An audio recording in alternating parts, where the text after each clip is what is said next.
السلام عليكم ورحمة الله وبركاته. الحمد لله رب العالمين، الصلاة والسلام على أشرف الأنبياء والمرسلين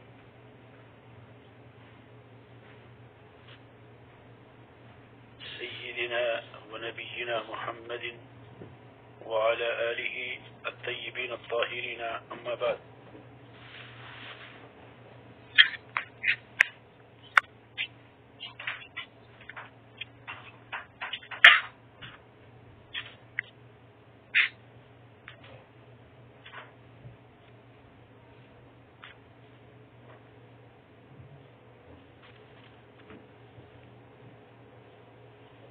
قال المصنف رحمة الله عليه: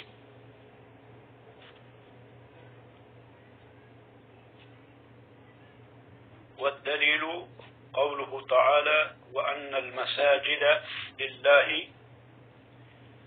فلا تدعوا مع الله أحدا.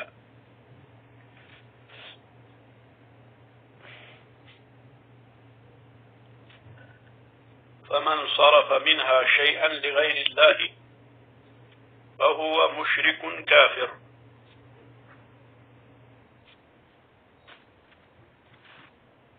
والدليل قوله تعالى: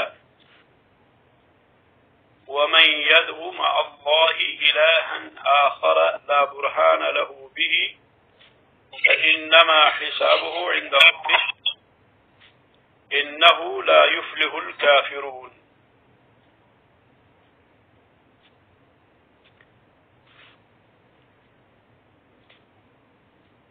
شیخ رحمہ اللہ نے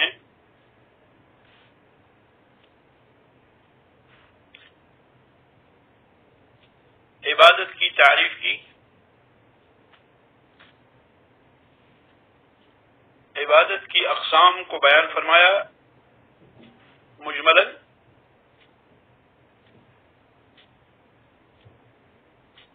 اور یہ کہ عبادت کی اقسام میں اسلام ہے، ایمان ہے، احسان ہے، اور اسی میں سے دعا بھی ہے. عبادت کی اقسام میں سے دعا بھی ہے اور خوف بھی ہے اور رجا بھی ہے. رجا یعنی امید، توکل بھی ہے، رغبت بھی ہے، رہبہ بھی ہے، اور خشوع بھی ہے، خشیہ بھی ہے، انابہ، استعانہ، استعاذہ اور استغاثہ، اور ذبح، نذر وغیرہ. عبادت کی وہ ساری اقسام جن کا اللہ تعالیٰ نے حکم دیا، وہ ساری کے سارے اللہ تعالیٰ کے لیے ہیں.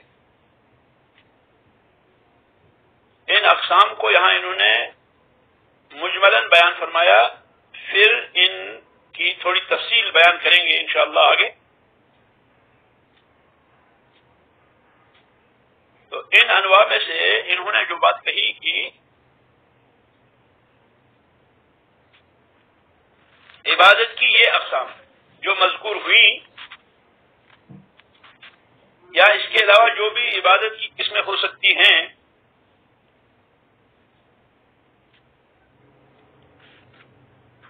وہ ساری کی ساری اللہ رب العالمین کے لیے ہیں.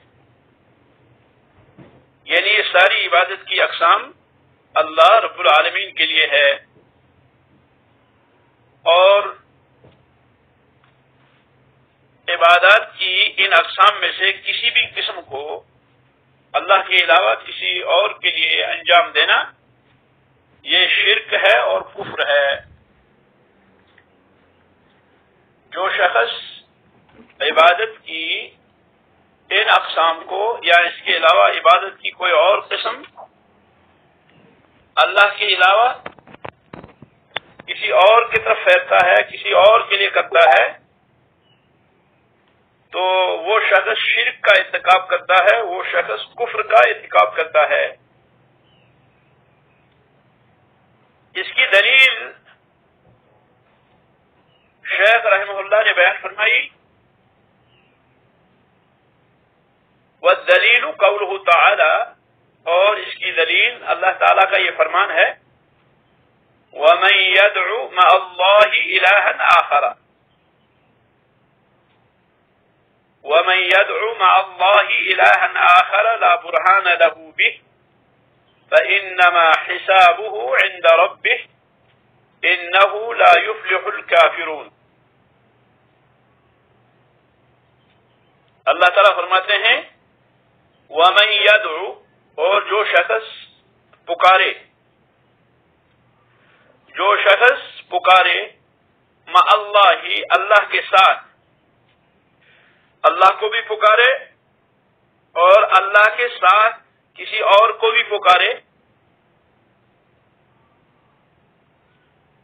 جو اللہ کے ساتھ پکارے الہن آخر، کسی دوسرے معبود کو،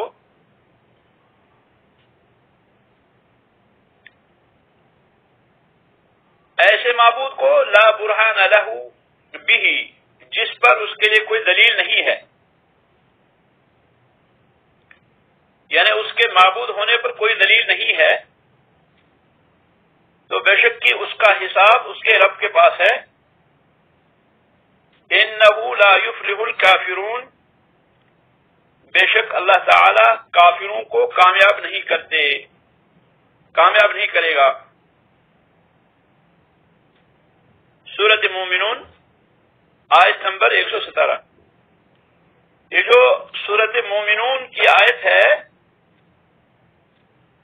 اس کو شیخ الاسلام رحمۃ اللہ علیہ نے بطور دلیل پیش کیا اس بات پر کہ عبادت کی کوئی بھی قسم اللہ کے علاوہ کسی اور کے لیے انجام دینا کفر ہے۔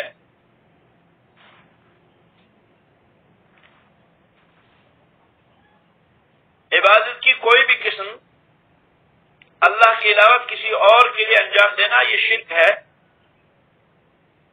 پھر انہوں نے اس بات کی دلیل اس آیت کریمہ سے دی کہ جو ان اقسام کو یا ان میں سے کسی قسم کو اللہ کے علاوہ کسی اور کے لیے کرتا ہے تو وہ کیا ہے؟ وہ مشرک ہے، کافر ہے۔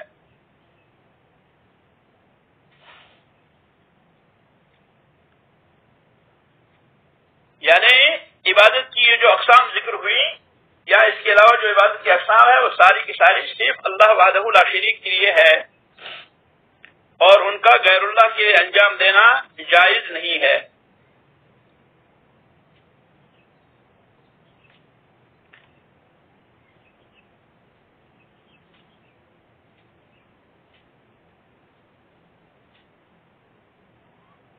پھر کہتے ہیں شیخ وفی الحدیث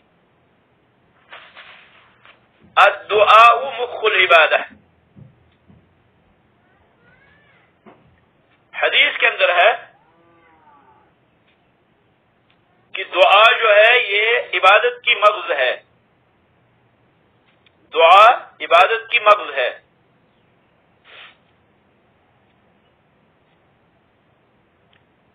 اور پھر کہتے ہیں والدلیل قولہ تعالی،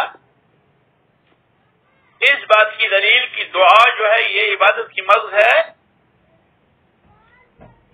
اس بات کی دلیل کی دعا بھی عبادت ہے، اس کی دلیل اللہ تعالیٰ کا یہ فرمان ہے وَقَالَ رَبُّكُمُ ادْعُونِي أَسْتَجِبْ لَكُمْ، وَقَالَ رَبُّكُمْ، اور فرمایا تمہارے رب نے ادعونی استجب لکم، تم مجھ سے دعا کرو میں تمہاری دعا قبول کروں گا۔ ان الذین یستکبرون عن عبادتی، بے شک کہ جو لوگ میری عبادت سے اعراض کرتے ہیں، جو لوگ میری عبادت سے اعراض کرتے ہیں، سیدخلون جہنم داخرین، وہ عنقریب جہنم میں رسوا اور ذلیل ہو کے داخل ہوں گے۔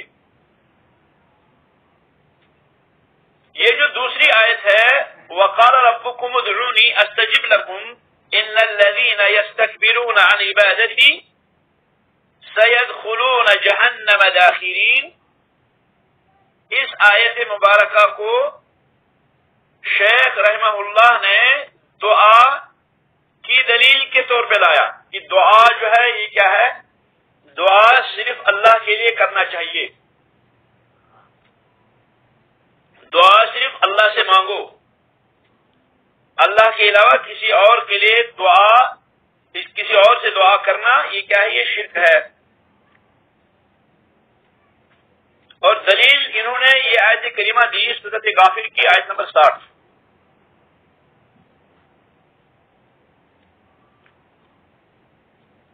پہلی آیت وَأَنَّ الْمَسَاجِدَ، پہلی آیت جو شیخ نے بیان فرمائی وَمَنْ يَدْعُ مَعَ اللَّهِ إِلَٰهًا آخَرَ لَا بُرْهَانَ لَهُ بِهِ فَإِنَّمَا حِسَابُهُ عِندَ رَبِّهِ إِنَّهُ لَا يُفْلِحُ الْكَافِرُونَ۔ اس سے شیخ نے دلیل لی اس بات کی کہ اللہ تعالی نے اس بات کی خبر دی کہ مسجدیں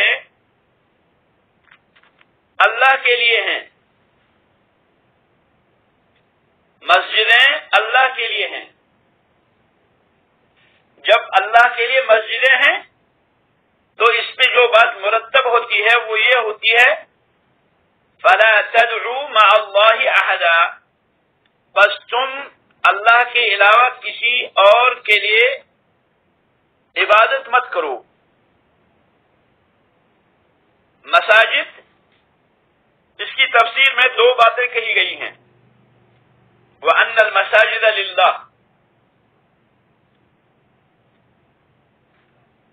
مساجد یہ جمع ہے مسجد کی،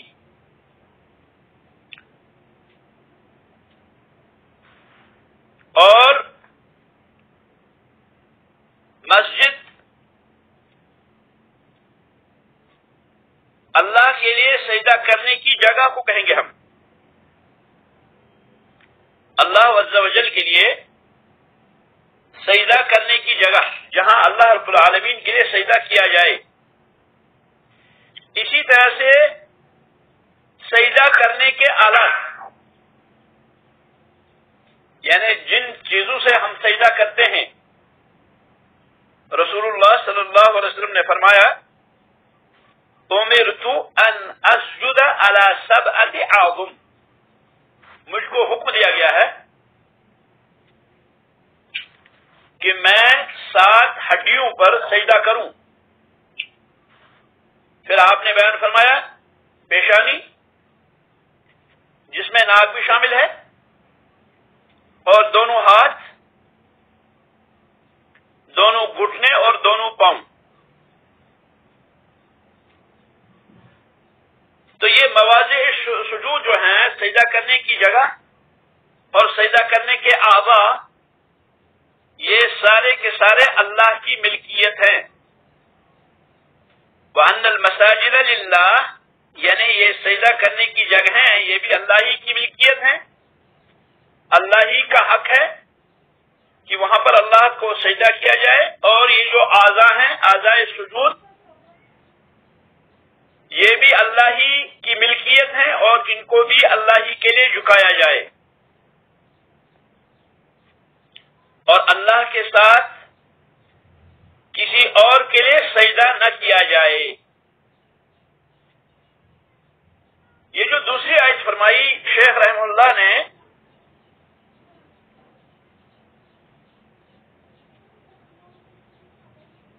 وَقَالَ رَبُّكُمُ ادْعُونِي أَسْتَجِبْ لَكُمْ إِنَّ الَّذِينَ يَسْتَكْبِرُونَ عَنْ عِبَادَتِي سَيَدْخُلُونَ جَهَنَّمَ دَاخِرِينَ۔ اس آیت کریمہ کے اندر دلیل یہ ہے کہ اللہ سبحانہ و تعالی نے اس بات کا بیان کیا، اس بات کا بیان فرمایا کہ جو شخص اللہ کے علاوہ کسی اور، جو شخص اللہ کے علاوہ کسی اور کو پکارتا ہے وہ کافر ہے، کیونکہ اللہ تعالی نے آخر میں فرمایا انہ لا یفلح الکافرون، کہ اللہ رب العالمین کافروں کو کامیاب نہیں کریں گے۔ اللہ رب العالمین کافروں کو فلاح سے ہمکنار نہیں کریں گے.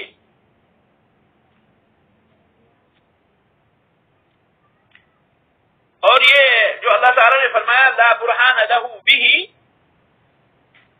کہ وہ ایسے معبود کو نہ پکارے کہ جس کے معبود ہونے کی دلیل نہیں ہے. اس میں اس بات کا اشارہ ہے کہ یہ ممکن ہی نہیں کہ دلیل ہو معبود کے تعدد پر. معبود کے متعدد ہونے کی دلیل نہیں اس میں پائی جاتی. یہ ہو ہی نہیں سکتا کہ آلہہ جو ہیں وہ کیا ہو، وہ متعدد ہوں. یہ لا برہان لہ بہ جو ہے یہ ایک صفت ہے جو معاملے کی توضیح کے لیے آیا ہے. یہ مقید صفت نہیں ہے.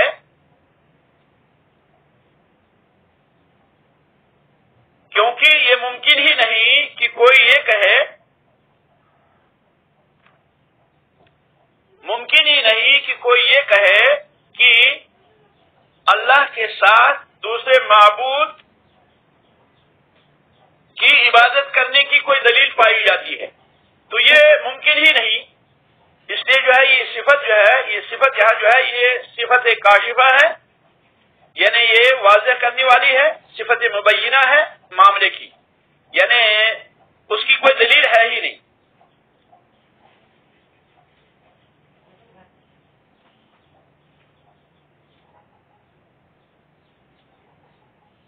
یہ جو دوسری آیت ہے وَقَالَ رَبُّكُمُ ادْعُونِي أَسْتَجِبْ لَكُمْ،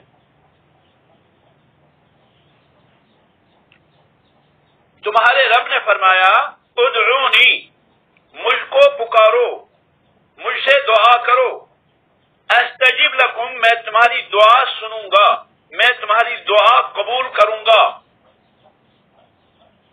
تو آیت مبارکہ کے اس ٹکڑے میں دعا کرنے کا حکم ہے، لیکن دوسرا ٹکڑا جو ہے یہ غور طلب ہے.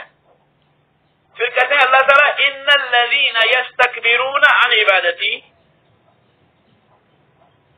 بے شک کہ جو لوگ تکبر کرتے ہیں، اعراض کرتے ہیں، عن عبادتی، میری عبادت سے، یعنی میری عبادت سے اعراض کرتے ہیں، میری عبادت نہیں کرتے، ان کا کیا انجام ہوگا؟ سیدخلون جہنم داخرین، تو یہ لوگ جو ہے جہنم میں ذلیل اور خوار ہو کے داخل ہوں گے. تو آیت کریمہ کے پہلے ٹکڑے میں دعا کا ذکر ہے اور دوسرے ٹکڑے میں عبادت کا ذکر ہے. اور یہ ممکن ہی نہیں کہ قرآن کریم کے اندر آپس میں کیا ہو، ٹکراؤ ہو، یہ ممکن ہی نہیں. یعنی اس سے پتہ چلتا ہے کہ دعا اور عبادت ایک چیز ہے اور عبادت اور دعا ایک چیز ہے. دعا ہی عبادت ہے اور عبادت ہی دعا ہے، کیونکہ قرآن کریم کی اس آیت مبارکہ کے اندر تضاد نہیں بلکہ یہ توضیح ہے کہ پہلے اللہ تعالی نے حکم دیا کہ تم مجھ سے دعا کرو، مجھ سے مانگو، میں تمہاری دعا سنوں گا. پھر اسی میں تحدید دی کہ جو مجھ سے دعا نہیں کرتے، جو مجھ سے نہیں مانگتے، جو مجھ کو مانگنے سے کیا ہے اعراض کرتے ہیں، تکبر کرتے ہیں، ان کا انجام کیا ہوگا؟ ان کا انجام یہ ہوگا کہ وہ جہنم میں داخل ہوں گے. تو گویا کہ اس سے پتہ چلتا ہے اس آیت کریمہ سے کہ دعا اور عبادت ایک چیز ہے اور عبادت اور دعا بھی ایک چیز ہے. اس کی مزید توضیح سورۃ طٰہٰ کی اس آیت سے ہوتی ہے. سورۃ طٰہٰ کے اندر، سورۃ مریم کے اندر اللہ تعالی نے ابراہیم علیہ السلام کے بارے میں فرمایا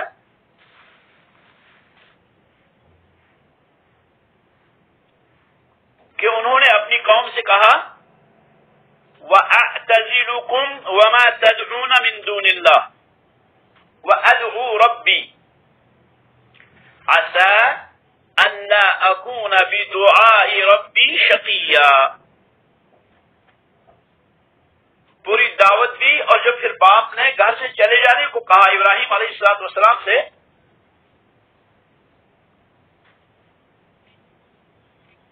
تو ابراہیم علیہ السلام نے اپنے والد سے کہا سلام علیک، آپ پر سلام ہو،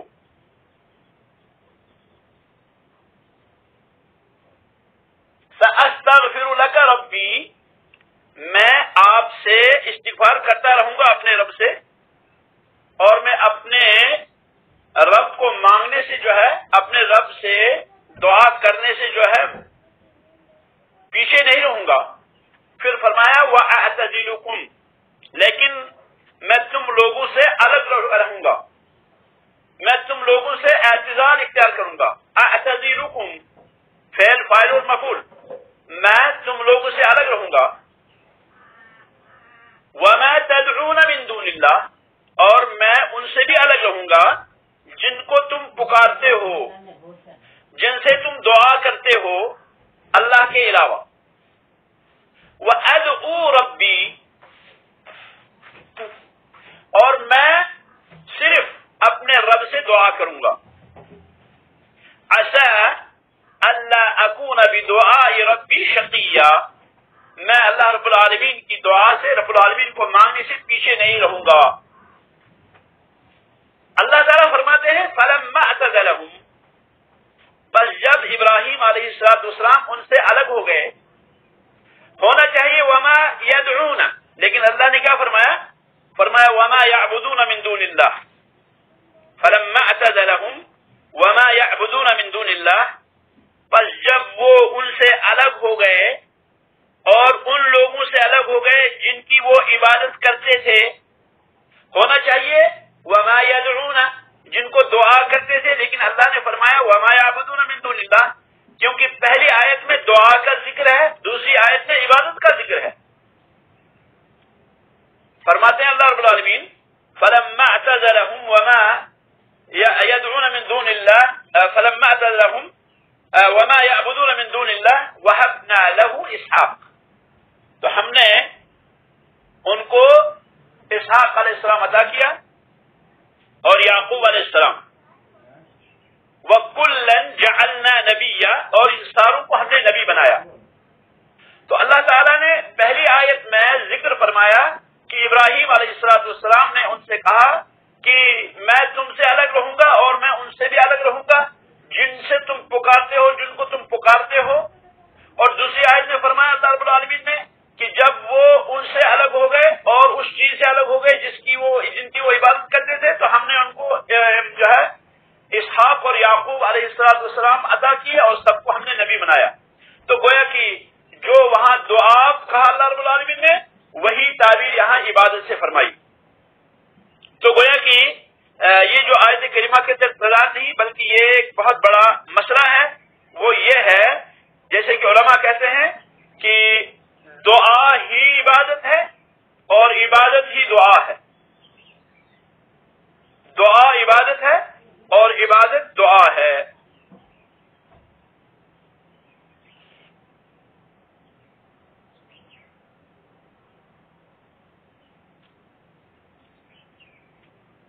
اس کے بعد شیخ رحمہ اللہ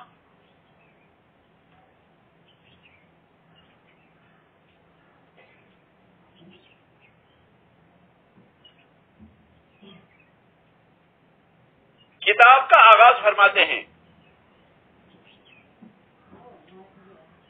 یہ جو ہے پہلی قسم جس کو دعا کی قسم بتایا گیا ہے، اس کی دلیل کو پیش کیا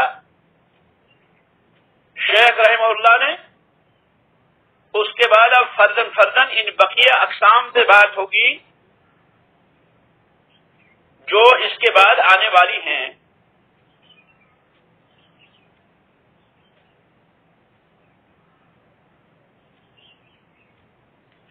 اسلام، ایمان اور احسان کی تفصیل آئندہ آئے گی انشاءاللہ، کیونکہ آگے جو ہے اسلام، دین اسلام کے مراتب کا ذکر آئے گا، وہاں اس کی تشریح آئے گی۔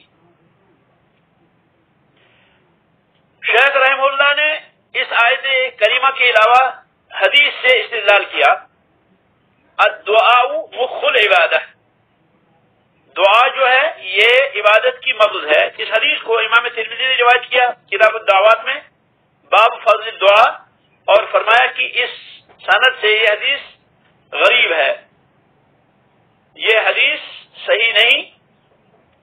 علماء کہتے ہیں اس حدیث کے بنسبت دوسری حدیث جو ہے وہ اس مسئلے کو جو ہے واضح کرتی ہے، اور وہ حدیث ہے الدعاء هو العبادہ، کہ دعا جو ہے وہ عبادت ہے. تو آیت کریمہ کے اندر اللہ تعالیٰ نے گویا کہ اللہ کے علاوہ کسی اور کو پکارنے سے منع کیا، اور اس کو اللہ تعالیٰ نے عبادت کرا دیا. اب جو شخص اللہ رب العالمین کے علاوہ کسی اور کو پکارتا ہے، اللہ رب العالمین کے علاوہ کسی اور کو سے دعا کرتا ہے، اللہ رب العالمین کے علاوہ کسی اور کی عبادت کرتا ہے، کسی ایسی چیز کے اندر جس کی طاقت صرف اللہ کو ہے، تو ایسا شخص مشرک ہے اور کافر ہے. اللہ کے علاوہ اگر کوئی شخص کسی اور کو ایسی چیز مانگتا ہے، ایسی چیز کی دعا کرتا ہے کہ جس کی طاقت صرف اللہ تعالی کو ہے، تو ایسا کرنے والا مشرک ہے، کافر ہے. مثال کے طور پر کوئی کہتا ہے پیر سے کہ مجھے بچہ دے دے، کوئی کسی بزرگ سے کہتا ہے کہ مجھے بچہ دے، یا کوئی جو ہے وہ دھاگا باندھتا ہے کسی مزار پہ جا کے، اور یہ اعتقاد رکھتا ہے کہ یہ دھاگا باندھنے سے مجھے بچہ ہوگا، یا اس کی کوئی بیماری ہے، اس بیماری کی شفا وہ مانگتا ہے اللہ کے علاوہ کسی اور سے، کسی درگاہ پہ جا کے. وہ کیا کرتا ہے، وہ اپنے لیے شفا مانگتا ہے. تو گویا کہ اس نے اس چیز کو اللہ کے علاوہ سے مانگا جو صرف اللہ کرتے ہیں، کیونکہ شفا دینے والی ذات اللہ کی ہے. ابراہیم علیہ السلام نے فرمایا وَإِذَا مَرِضْتُ فَهُوَ يَشْفِينِ، جب میں بیمار ہوتا ہوں تو مجھ کو اللہ تعالیٰ ہی شفا دیتے ہیں. اس آیت کریمہ سے استدلال کی وجہ استدلال یہ ہے کہ ابراہیم علیہ السلام خلیل الرحمن، ابراہیم علیہ السلام خلیل الرحمن. اللہ تعالیٰ نے فرمایا وَاتَّخَذَ اللَّهُ إِبْرَاهِيمَ خَلِيلًا، اللہ تعالیٰ نے ابراہیم کو اپنا خلیل بنایا. خلیل جو ہے یہ دوست سے اوپر قسم ہے، سب سے اونچی قسم جو ہے محبت کی، محبوب کی، اس کو خلیل کہیں گے ہم. اور رسول اکرم صلی اللہ علیہ وسلم نے فرمایا کہ ان اللہ اتخذنی خلیلا کما اتخذ ابراہیم خلیلا، کہ اللہ تعالی نے مجھے بھی اپنا خلیل بنایا جیسا کہ ابراہیم کو خلیل بنایا.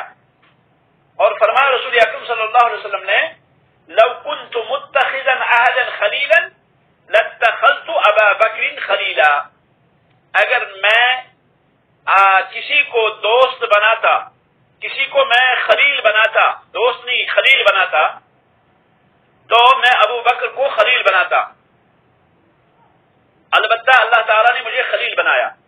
تو یہ لفظ خلت صرف دو آدمیوں کا حق ہے پوری کائنات کے اندر، صرف دو آدمی خلیل گزرے ہیں، ایک ابراہیم علیہ السلام اور دوسرے محمد الرسول اللہ صلی اللہ علیہ وسلم. اس کے علاوہ کسی اور پیغمبر کے بارے میں اللہ تعالیٰ نے لفظ خلیل نہیں کہا، یا تو ابراہیم علیہ السلام کے بارے میں فرمایا یا پھر محمد الرسول اللہ صلی اللہ علیہ وسلم کے بارے میں فرمایا. تو جس طرح اللہ رب العالمین نے ابراہیم کو خلیل بنایا، اسی طرح محمد الرسول اللہ صلی اللہ علیہ وسلم کو بھی اپنا خلیل بنایا. جس طرح محمد الرسول اللہ صلی اللہ علیہ وسلم کو اپنا خلیل بنایا، اسی طرح ابراہیم علیہ السلام کو بھی اپنا خلیل بنایا تھا. اب میرا جو وجہ استدلال یہ ہے کہ یہ خلیل الرحمان ہے علیہ السلام. وہ بھی اگر بیمار ہوتے ہیں تو وہ بھی اپنے جو ہے شفا اللہ سے مانگتے ہیں، کیونکہ ان کو پتا ہے کہ شفا اللہ کے علاوہ کوئی اور نہیں دے سکتا، ورنہ ہونا یہ چاہیے کہ بھئی میں خلیل ہوں، میں خود اپنے آپ کو شفا دوں گا، میں تو اللہ رب العالمین کا خلیل ہوں اور میرے اندر یہ اختیار ہے کہ میں کیا ہے اپنے آپ کو شفا دوں، لیکن وہ خلیل ہونے کے باوجود بھی شفا اللہ سے مانگتے تھے۔ اب اگر کوئی شخص آتا ہے اور وہ شخص کہتا ہے کہ مجھے شفا جو ہے فلاں درگاہ میں جا کے ملے گی، مجھے شفا جو ہے فلاں پیر کے سر پہ ہاتھ پھیرنے سے ملے گی، مجھے جو ہے شفا ملے گی فلاں جو ہے مقبرے میں جانے سے، فلاں زیارت میں جانے سے وہ جو ہے کیا ہے مجھے شفا ہوگی، تو یہ کیا ہے یہ کھلم کھلا شرک ہے، کیونکہ یہ طاقت صرف اللہ رب العالمین کو ہے شفا دینا۔ اب جو شخص اللہ کے علاوہ کسی اور کو پکارتا ہے کسی ایسی چیز میں جس میں صرف اللہ کی طاقت ہے، تو ایسا کرنے والا مشرک ہے اور کافر ہے۔ میں نے یہاں پر یہ بات ضرور یہ جو ہے خصوصی طور کہی کہ اللہ کے علاوہ کسی ایسی چیز میں پکارتا ہے جس کی طاقت صرف اللہ کو ہے۔ اس کا مطلب یہ ہے کہ یہاں کچھ احترازات ہیں، کچھ استثناءات ہیں۔ مثلا میں کسی کو پکاروں اے فلاں ادھر آؤ، تو اس میں کوئی حرج نہیں ہے، شرک نہیں، کیونکہ اس شخص کو آنے کی طاقت ہے۔ اگر میں کسی سے کہتا ہوں کہ مجھے جو ہے یہ قلم لا دو، تو قلم لانے کی اس کو طاقت ہے۔ میں کسی سے کہتا ہوں دروازہ بند کرو، تو یہ اس کو طاقت ہے۔ میں کسی کو کہتا ہوں کہ چائے جو ہے لا دو، اس میں کوئی جو ہے شرک نہیں ہے، یہ کیا ہے یہ اس میں استطاعت رکھتے ہیں۔ اللہ کے علاوہ کسی اور کو ان چیزوں میں پکارنا جن کی طاقت صرف اللہ رب العالمین کو ہے۔ کسی کو یہ کہنا کہ میرے دشمن کو مار دے، میرے دشمن کو جو ہے ہلاک کر، تو یہ جو ہے ناممکن ہے، کیونکہ موت و حیات اللہ کے ہاتھ میں ہے۔ کسی کو کہنا کہ جو ہے کیا کر فلاں چیز میرا کر دے، تو یہ ساری چیزیں کیا ہے یہ اللہ کے ہاتھ میں ہے۔ تو گویا کہ ان چیزوں کو اللہ کے علاوہ کسی اور سے مانگنا جو صرف اللہ کے اختیار میں ہے، یہ شرک ہے، شرک اکبر، اور یہ ملت سے باہر کر دیتا ہے۔ رہا اگر کسی ضرورت کی چیز جو انسان جس کو طاقت ہو وہ مانگتا ہے کسی سے، تو اس میں کوئی حرج نہیں، یہ جو ہے ممکن ہے۔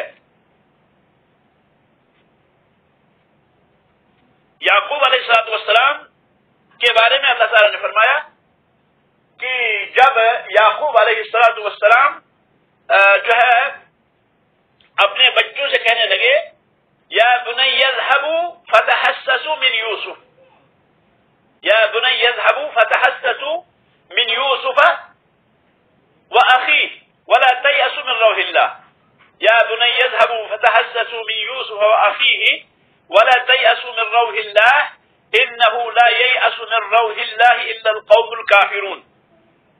یعقوب علیہ السلام نے ان سے کہا کہ جاؤ تلاش کرو یوسف کو اور یوسف کے بھائی کو، اور اللہ کی رحمت سے مایوس مت ہو جاؤ، کیونکہ اللہ رب العالمین کی رحمت سے مایوس وہ لوگ ہوتے ہیں جو کافر ہوتے ہیں۔ تو گویا کہ انہوں نے انہیں تلاش کا حکم دیا، اور یہ تلاش جو ہے ان کی طاقت میں تھی، یہ تلاش کرنا ان کی استطاعت میں تھا، اس لیے انہوں نے ان کو حکم دیا، تو یہ کیا ہے یہ جائز ہے۔ ایک اور پہلو اس کا یہ ہے کہ آدمی پکارے اور جس کو پکارتا ہے چاہے وہ زندہ ہو یا میت ہو، دونوں صورتوں میں حرام ہے، اس چیز میں جس کی طاقت اللہ کے علاوہ کسی اور کو نہیں۔ اب جو شخص کسی زندہ کو پکارتا ہے جس میں اس کو طاقت ہے، تو اس میں کوئی حرج نہیں ہے، یہ جائز ہے۔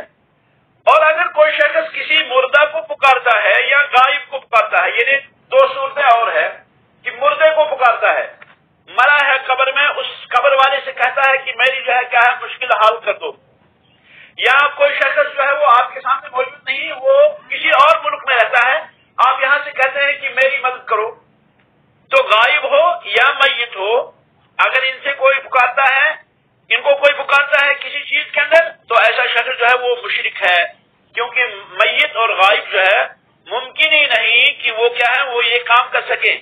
یعنی اگر مردہ ہے، مردے سے ہم یہ کہیں کہ ذرا ہمیں روٹی لا دو، ذرا ہمارا فلاں کام کر دو، وہ کر ہی نہیں سکتا، یا جو غیر حاضر ہے ہماری نظر سے اوجھل ہے، ہم اس کو کہتے ہیں، تو ایسا شخص بھی کیا ہے اس کی طاقت جو ہے نہیں رکھتا.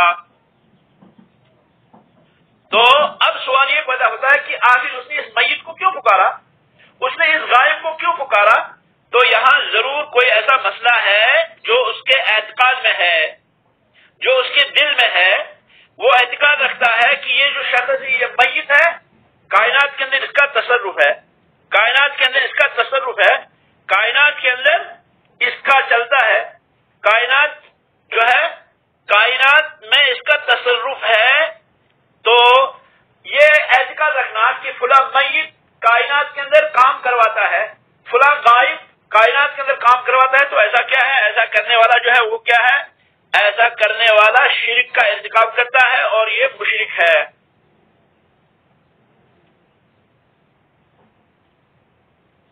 اس کے بعد جو ہے ہمارے پاس ایک اور مسئلہ ہے, بہت بڑا مسئلہ, وہ ہے دعا کی اقسام. دعا کی اقسام, دعا کی دو قسمیں ہیں, دعائے مسئلہ اور دعائے عبادہ. انشاءاللہ اس پر مفصل گفتگو ہوگی, لیکن فی الحال ذہن میں یہ رکھیں کہ دعائے مسئلہ دعائے طلب کو کہتے ہیں, یعنی حاجات کا سوال کرنا, اپنی ضرورتیں مانگنا, اے اللہ مجھے رزق دے, اے اللہ مجھے فلاں کر, یہ دعائے مسئلہ ہے. اور یہ اللہ سے مانگنا کیا ہے, یہ عبادت ہے. یہ جو میں مانگتا ہوں اپنی ضروریات اللہ سے مانگتا ہوں, میرا مانگنا جو ہے یہ کیا ہے, یہ عبادت ہے. اس کو ہم کہیں گے دعائے مسئلہ, کیونکہ میں نے اپنی حاجات کا سوال کیا, کیونکہ اللہ رب العالمین کی طرف افتقار کی اور لجوء کی, اور اللہ رب العالمین کی طرف متوجہ ہونے کی جو ہے کیا ہے ضرورت ہے. اور آدمی کو چاہیے کہ وہ کیا ہے, وہ اللہ رب العالمین کی طرف ہمیشہ کیا ہو, وہ محتاج ہو. اللہ تعالیٰ نے فرمایا یا ایھا الناس انتم الفقراء الی اللہ واللہ هو الغنی, لوگوں تم اللہ کے محتاج ہو اور اللہ رب العالمین جو ہے وہ بے نیاز ہے. تو اپنی حاجات کو اللہ سے مانگنا یہ کیا ہے, یہ دعائے مسئلہ ہے, کیونکہ اللہ رب العالمین واسع فضل والا, وسیع رحمت والا ہے.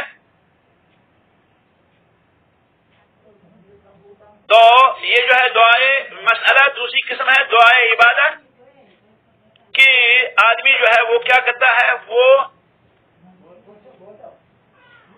دعا جس سے کرتا ہے اس کی عبادت کرے. اس کی عبادت کیسے کرے, اس کی عبادت ثواب اور خوف کی طلب, ثواب کی طلب اور خوف کے ڈر سے کیا کرتا ہے, وہ عبادت کرتا ہے. اور یہ اللہ رب العالمین کے علاوہ کسی اور کے لیے جو ہے کرنا جائز نہیں ہے کہ آدمی کیا ہے وہ ثواب چاہے اللہ کے علاوہ کسی اور سے, یا اللہ کے علاوہ کسی اور سے ڈرے. اور اس عبادت کا اللہ کے علاوہ کسی اور کی طرف پھیرنا جو ہے یہ شرک اکبر ہے, یہ ملت سے نکالنے والا ہے. اور وعید اسی بارے میں آئی ہے. اللہ تعالیٰ نے اس لیے فرمایا ان الذین یستکبرون عن عبادتی سیدخلون جہنم داخرین. تو اس طرح سے یہ دعا کی قسمیں بیان ہوئی اور دعا کے معنی بیان ہوئے. اور جو ہے اس کے بعد ہم انشاءاللہ دوسری قسم جو ہے بیان کریں گے عبادت کی, خوف, وہ جو ہے اگلے درس میں ہوگا. آج اسی پہ اکتفا کرتے ہیں. ھذا وصلی اللہ وسلم علی خیر خلق محمد وعلی آلہ واصحابہ اجمعین. سبحانک اللہم وبحمدک اشہد ان لا الہ الا اللہ استغفرک واتوب الیک.